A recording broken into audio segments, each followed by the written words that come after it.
Hey, So here I got the Lebanon story. I got this one first before we go into it. U.S. to send troops to be ready to help evacuate U.S. citizens from Lebanon. But what they're actually really doing, this is Defense Department plans to send a few dozen troops to the Middle East in the coming days to be ready to help Americans flee a region, bracing for significant escalations in a simmering conflict between Israel and Iranian-backed militant group Hezbollah in Lebanon.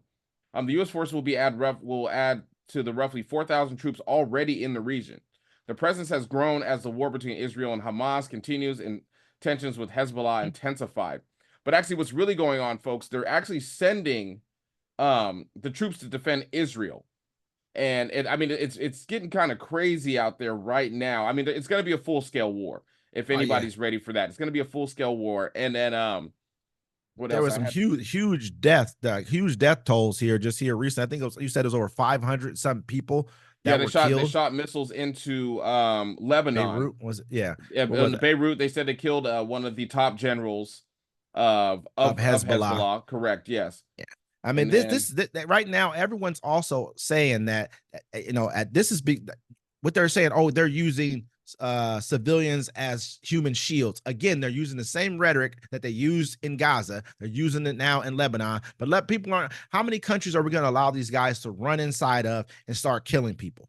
Period. They're committing mass war crimes. Yep. You know what I'm saying? And the U.S. is silent. And that should freak everybody out, because if they can do it over there, they're gonna do it here. They just killed the American citizen on the West Bank, shot her in the head. Bro, they use people's pagers as bombs, and cell phones as bombs.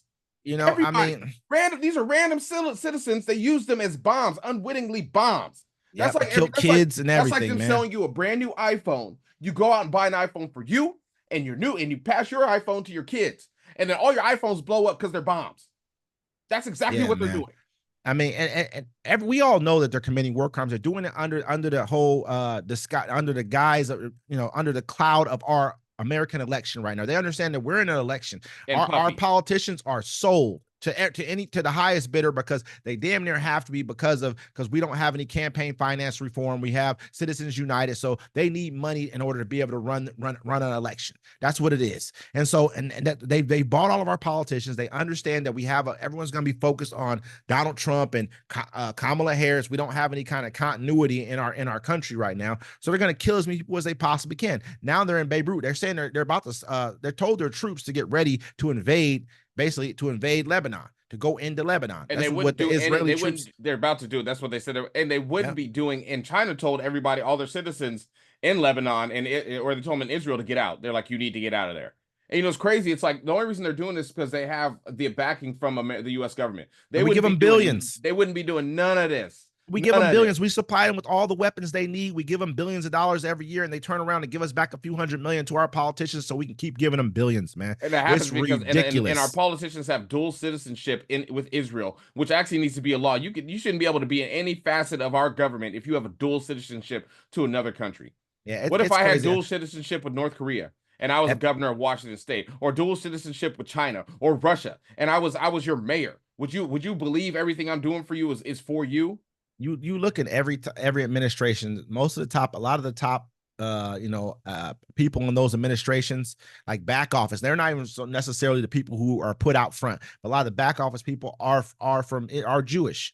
That's just what it is. I mean, they've gotten themselves so deeply embedded in our politics right now that it just doesn't seem like the people in Israel, they want Netanyahu gone. You know what I mean? They're looking at him like, you need to go. Period, plain and simple. But we can't. No one can get him out of office. He's figured a way to tie himself in and to keep fighting a forever war. I hope Kamala Harris, if she gets into office, changes something. I know Donald Trump won't. He's already saying Chuck Schumer's a Palestinian, like it's a bad thing to be a Palestinian. Yeah, you know what I mean? When you say something like that, he's a Palestinian. Like what does that mean, man? Like what else would you say? What other rooms would you go in and be like Haitian? You know what I mean? Like the other guys did too. Would that be something that you would say as well? If Donald Trump gets elected, it's gonna. Remember when he was in office, they was open with it, and then when he lost, they was trying to backpedal. Like it was bad. Nah, we good. Like they were quiet about it again. I mean, it's crazy. They weren't trying to change history when he was in there. They was proud of it. proud of all that old American Proud, history, proud, proud of it. proud. And then he got out. Then when he got out of office, they're like, no, no, we got to change all this. We can't make it look bad and all this Absolutely. stuff. You know what I'm And saying? now that he's come back again, now that the swing is back again there, and they have a hope that he could possibly win. You see them all peeking their little heads back out again now, heavy. Donald Trump ain't You know what I about to mean? win, bro. He gonna have to Man, steal it's it. That's all it possible. is. I'm gonna say this. It's Nah, very nah. right now. He It's gonna have to. very He gonna have possible to for steal it, him to bro. win this election, man. He's so irate right now.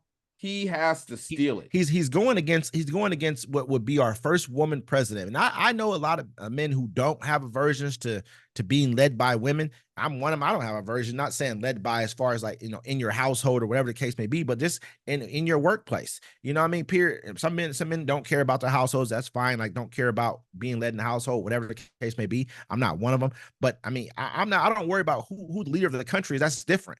To me, I wouldn't mind if it was, I wouldn't care if it was a woman, whoever's the best person at the time. That's who I want in office. But there's a lot of men who don't feel that way, man. There's a lot of a lot of people who, black men too. And her being a black woman on top of it, a lot of black men are like, you know what I mean? Like turning away from it as well too. So yeah, this isn't like, this isn't a short shot, man. You can vote for the Democrats and live to fight another day, or you can vote for whatever Trump's doing and let him be a king.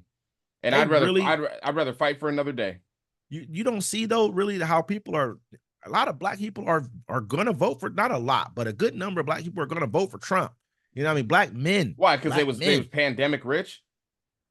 I think that's a lot of them have that. Oh, were you better off 3.5 years ago? And we were better off because Obama left him a booming country. You need to look at the last. You need to look at the last year and the second. First of all, you look at the last year of that president's presidency and look at the year after and all his effects and every policy he made. That's his staple right there. That's everything he did. Were you good? Were you good? And you ask people, were you good in that his last year and the year after? And people are gonna be like, nah, I was not. I was out of work. I didn't know what was going on. My kid couldn't graduate. Exactly. So you're going to get more of that. And then they also always come with the whole inflation thing. We need to have this conversation on Sunday, especially. They come with the inflation thing. You be like, look, people know it takes a long time to explain. Get into it now, but definitely, I don't know if she's going to win this election, man, for sure. I don't think it's a sure shot. Well, I mean, the only people that are going to lose this election is the American people. We're too split up. It's divided. too much going on. But I mean, we're going to keep you guys updated. This is Uncommon Courtesy. Don't forget to catch us 1 p.m. Sunday Pacific time. Live discussion. Last one was fantastic. We loved all the interactions. Everybody that joined us. I know it's during football game, but if your team's losing, switch on over because we there. Switch on over, man. Or doing multi-screen it. You know what I mean? They can dual screen it. You guys got technology. Yeah. Uncommon Courtesy. Uncommon Courtesy.